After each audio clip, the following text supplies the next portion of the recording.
अस्सलामुअलैकुम। आप लोगों के क्या हाल हैं स्टूडेंट्स। आज का जो हमारा टॉपिक है फिज़िक्स का वो है chapter number 12 waves and sound, part number 2 for class 10। तो स्टूडेंट, जो आज का हमारा ये टोटल टॉपिक है, इसकी फुल स्क्रीन आपको नज़र आ रही है, आप देख रहे होंगे। अब हम इसको जूम इन करेंगे ताकि आपको हर चीज़ क्लियरली नज़र आ सके। आज का जो हमारा टॉपिक है, बिल्कुल आप लोगों ने सही बताया। आज का जो हमारा टॉपिक है वो है सिंपल हार्मोनिक मोशन। तो हम इसको जूम कर लेते हैं ताकि सब बच्चों को अच्छी तरह से नज़र आ सके। जी, हमारा टॉपिक जो है वो है सिंपल हार्मोनिक मोशन। तो स्टूडेंट, सिंपल हार्मोनिक मोशन क्या होता है? सिंपल हार्मोनिक मोशन एक वाइब्रेशन होती है जिसके अंदर उसमें पैदा होने वाला एक्सेलरेशन उसके डिस्प्लेसमेंट के डायरेक्टली प्रोपोर्शनल होता है, लेकिन डिस्प्लेसमेंट की डायरेक्शन मीन पोजीशन की तरफ होती है। आए इसकी डेफिनेशन स्टडी करते हैं। Simple harmonic motion is the vibration in which acceleration is directly proportional to displacement and always directed towards mean position। तो यहाँ पर कुछ टर्म्स हम स्टडी कर लेते हैं। वाइब्रेशन के बारे में हमने पिछली अपनी वीडियो में बताया था। One complete round trip of a body is called vibration. यानी अगर ये मीन पोजीशन है जहाँ पे मैं कर्सर मूव कर रहा हूँ, यहाँ पे ओ लिखा हुआ है, और ये मास m जो है पहले ए पोजीशन पे जाता है, यानी इसी लाइन में ए पोजीशन पे जाएगा जहाँ पे मेरा कर्सर मूव कर रहा है, और दोबारा ओ पर आएगा और उसके बाद ये बी पोजीशन पे आ जाएगा, और फिर दोबारा मीन पोजीशन पे यानी ओ पे आएगा, फिर जो है ये ए पर आएगा। इसको बोलते हैं वाइब्रेशन। और ये अगर बार बार रिपीट हो तो इसको हम पीरियोडिक मोशन कहते हैं अपनी मीन पोजीशन की तरफ। तो इसमें पैदा होने वाला एक्सेलरेशन जब बॉडी मूव करती है, यानी rate of change in velocity, that is called acceleration, which is directly proportion.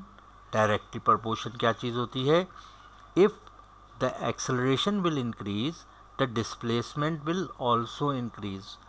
That type of proportion is called directly proportion. If one quantity increase, other will also increase. That is called directly proportion. जो नए सुनने वाले हैं या नई बात पढ़ने वाले हैं उनको भी ये बात क्लियर हो गई होगी। अगर इस बॉडी का एक्सेलरेशन यानी rate of change in velocity increase होगा तो इसका डिस्प्लेसमेंट भी इंक्रीज होगा, and always directed towards its mean position। दोबारा से मैं विदाउट रुके हुए ये डेफिनेशन पढ़ रहा हूँ। Simple harmonic motion is the vibration in which acceleration is directly proportion to displacement and always directed towards the mean position. Mathematically इस बात को हम कैसे लिख सकते हैं? तो सबसे पहले यहाँ पे लिखा हुआ है ए। ए जो है वो सिंबल है एक्सेलरेशन का। ये जो निशान बना हुआ है जिसको मैंने हाईलाइट किया है, इसको बोलते हैं डायरेक्टली प्रोपोर्शन का साइन। और यहाँ पर हमने ये लिखा हुआ है डिस्प्लेसमेंट, क्योंकि इस चैप्टर के अंदर डिस्प्लेसमेंट का सिंबल चेंज है और वो सिंबल है एक्स, यानी यहाँ पर डिस्प्लेसमेंट का सिंबल x है। और ये जो माइनस साइन है सर, ये क्या है? ये बात बता रहा है कि always directed towards mean position, यानी डिस्प्लेसमेंट जो है वो मीन पोजीशन से नेगेटिव डायरेक्शन की तरफ है। हम सिंपली इसको लिख सकते हैं a is directly proportion to minus x. x mean displacement, a mean acceleration. ये सिंबल क्या होगा? बिल्कुल सही बताया आपने, it is directly proportion. Good. तो ये तो है सिंपल हार्मोनिक मोशन। अब हम देखते हैं कि कौन सी ऐसी बॉडीज़ हैं जो सिंपल हार्मोनिक मोशन परफॉर्म करती हैं। तो स्टूडेंट, सबसे पहले हम इस तस्वीर को देख लेंगे और हम इस तस्वीर को समझेंगे।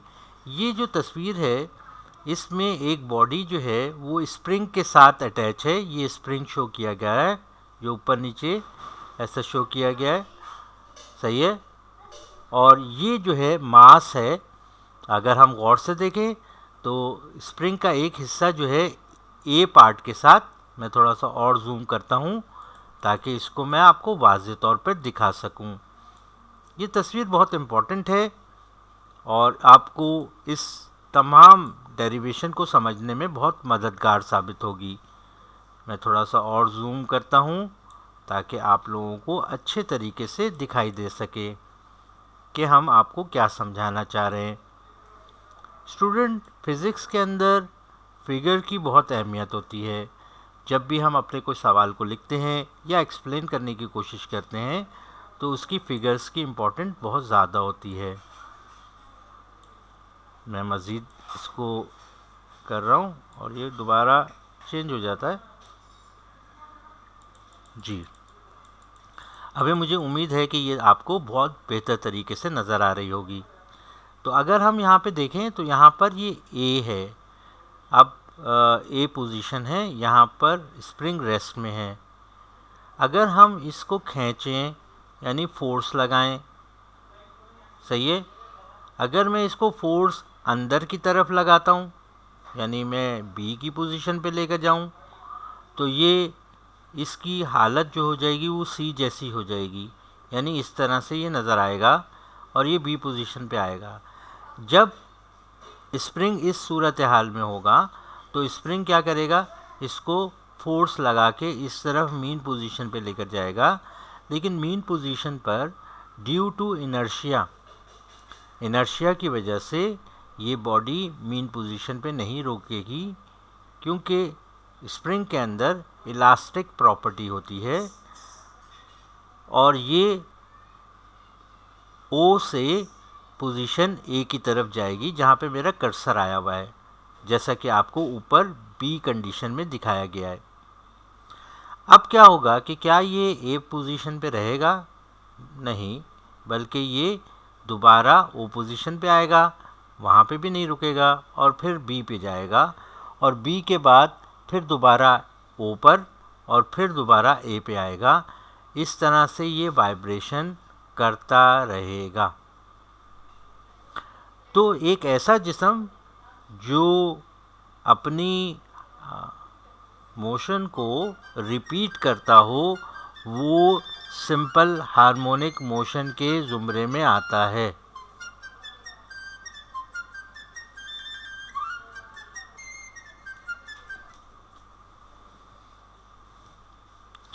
वो सिंपल हार्मोनिक मोशन के ज़ुमरे में आता है। अब आए हम एक और एग्जाम्पल के बारे में पढ़ते हैं और हम इसी एग्जाम्पल से, और एक और एग्जाम्पल भी है जिसको हम बोलते हैं motion of the body, motion of a Bob of a pendulum. ये भी एक एग्जाम्पल है जिसमें हम SHM को प्रूव कर सकते हैं, यानी सिंपल हार्मोनिक मोशन को प्रूव कर सकते हैं। और उसका प्रूफ क्या है? वो प्रूफ ये है A is directly proportion to -x। अब क्योंकि हमारे पास जो तस्वीर दी गई है वो तस्वीर आपने देख ली, ये ऊपर की तरफ आपके सामने तस्वीर में आपको दोबारा दिखा रहा हूँ। ये बॉडी है और इस बॉडी से हमें ये प्रूव करना है कि क्या ये बॉडी सिंपल हार्मोनिक मोशन, जिस पे मैंने हाईलाइट किया है कि ये कर सकती है या नहीं कर सकती है। आए इसको देखते हैं। जी, अब आपके सामने लिखा हुआ है येलो कलर में, a body is executing SHM. Consider a body M. Consider a body of mass M attached to a free end, an elastic spring, whose other end is fixed. If the body is displaced from its mean position and release, it will start vibrate. अब देखें, ये जो बात मैंने आपको उर्दू में समझाई थी, यही बात यहाँ पे लिखी हुई है इंग्लिश में। देखें, ये एक मास है जो स्प्रिंग से अटैच है। जब इसको डिस्प्लेस किया जाएगा तो ये अपने मीन पोजीशन पे वाइब्रेट करेगा।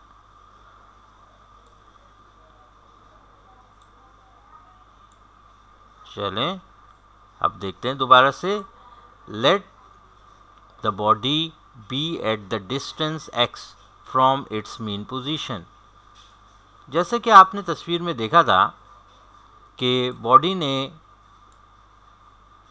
बॉडी जो है मीन पोजीशन से x डिस्टेंस पे गई थी। तो यहाँ पर हम हुक्स लॉ स्टडी करेंगे।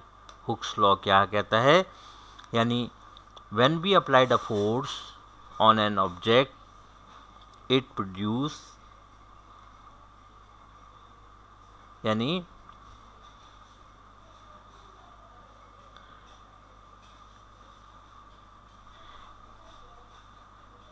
हुक्स लॉ क्या है, F is directly proportional to minus x, यानी stress is directly proportional to strain.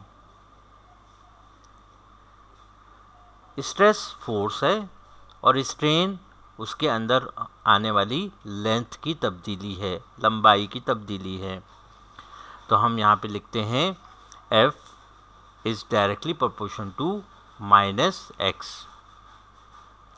यहाँ माइनस एक्स इसलिए लिख रहे हैं क्योंकि मीन पोजीशन यानी डिस्प्लेसमेंट की डायरेक्शन जो होती है वो वेक्टर क्वांटिटी है, और वेक्टर क्वांटिटी नेगेटिव भी होती है और पॉजिटिव भी होती है।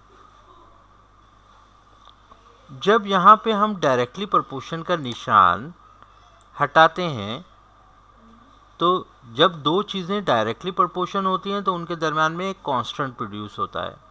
और यहाँ पे रेड रंग में लिखा हुआ है के। ये जो के है स्प्रिंग कांस्टेंट है, इसकी कोई फिक्स वैल्यू नहीं होती, इसकी value spring to spring change होती रहती है। तो हमारी इक्वेशन बन गई F is equal to minus k x. अब स्टूडेंट, यहाँ पर फोर्स का जिक्र आ गया। जब आपको याद है कि जब भी फोर्स का जिक्र आता है तो न्यूटन्स लॉ का भी जिक्र आएगा, और ये लॉ है न्यूटन्स सेकंड लॉ।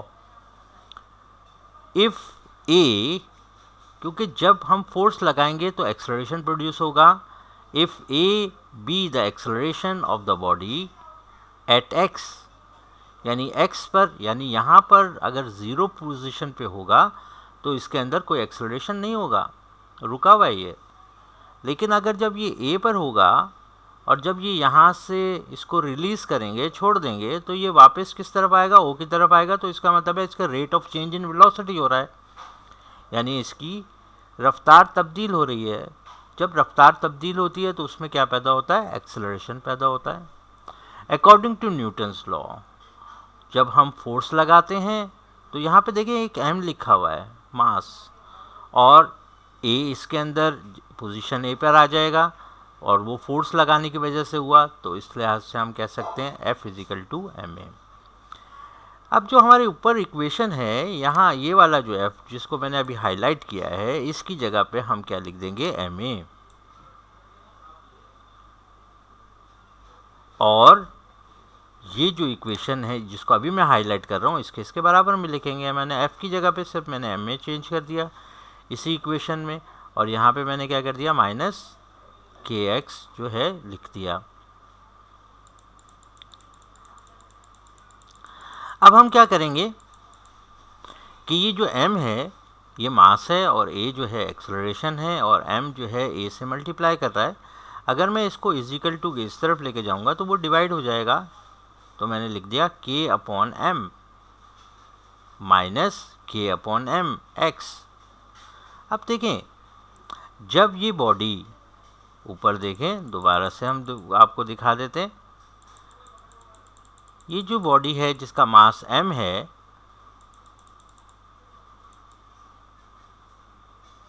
इसका मास m है, जब ये एक जगह से दूसरी जगह जाएगी तो इसका मास तो चेंज नहीं होगा, कांस्टेंट रहेगा, और स्प्रिंग का जो कांस्टेंट है वो भी सेम रहेगा। तो इन दोनों जगह पे यानी k और m जो है वो कांस्टेंट है। अगर मैं k और m की जगह पे क्या लिख रहा हूँ, कांस्टेंट लिख रहा हूँ। जब मैं ये कांस्टेंट का निशान हटाऊंगा या कांस्टेंट को हटाऊंगा तो मैं क्या लिखूंगा, डायरेक्टली प्रोपोर्शन लिखूंगा, यानी a is directly proportion to -x, और x जो है वो आपको मालूम है डिस्प्लेसमेंट है, जो हमने सिंपल हार्मोनिक मोशन में पढ़ा था। देखिए यहाँ अगर इस पोजीशन पे आए तो यह था force is directly proportion to -x, और हमने जब डायरेक्टली प्रोपोर्शन का निशान हटाया तो यहाँ पे क्या लिखा, इजिकल टू और k। जब हम इजिकल टू लिखेंगे ये कांस्टेंट है, जब हम ये दोनों चीज़ें हटाएंगे यानी k और इजिकल टू हटाएंगे तो इसकी जगह पे क्या आ जाएगा, डायरेक्टली प्रोपोर्शन आ जाएगा। तो इसी तरह से देखें यहाँ पे कांस्टेंट को आप रिमूव करेंगे तो यहाँ पे कौन सा निशान आ गया, डायरेक्टली प्रोपोर्शन। तो ये बहुत ही यूनिक किस्म की डेरिवेशन है जिसमें आपने अभी इसको प्रूव किया है कि ये जो बॉडी है जो सिंपल हार्मोनिक जो स्प्रिंग के साथ अटैच होती है, ये क्या एग्जीक्यूट करती है, सिंपल हार्मोनिक मोशन डिस्प्ले करती है। The above expression show that SHM, अगर कोई बॉडी स्प्रिंग के साथ अटैच है तो उसके टाइम पीरियड का फॉर्मूला चेंज होता है। Formula for time period of a body attach to spring is T is equal to 2 pi under root m/k। ये न्यूमेरिकल में काम आएगा, इस फॉर्मूले को भी मद्देनज़र रखिएगा।